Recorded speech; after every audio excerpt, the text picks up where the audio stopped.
Donald Trump and the MAGA Republicans represent an extremism that threatens the very foundations of our republic. It's called stochastic terrorism. The term sounds complicated, but the meaning is simple.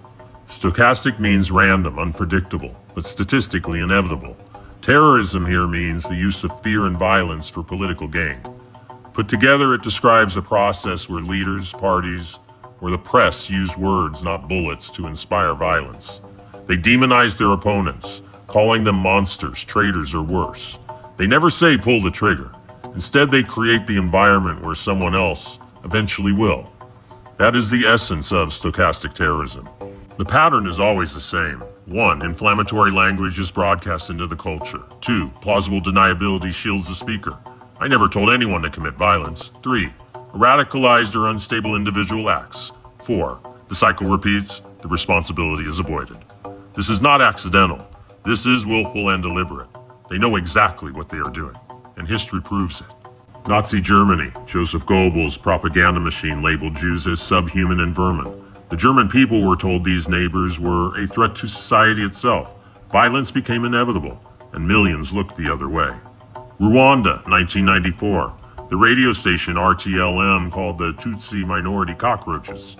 That language primed the minds of ordinary citizens to carry out one of the fastest genocides in history. Do you see the pattern? The language comes first, the violence follows. Today in America, a domestic terrorism movement grows, not in the shadows, but in broad daylight.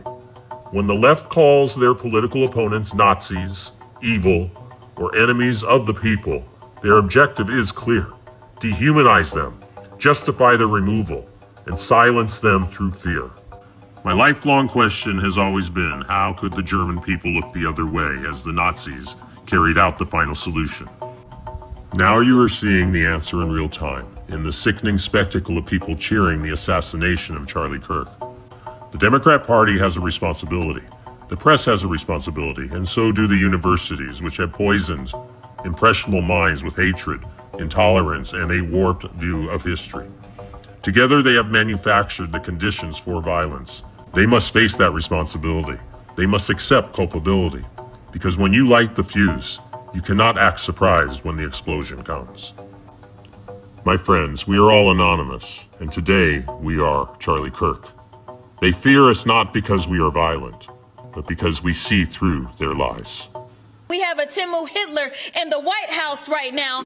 I just want to say that I have never promoted violence whatsoever.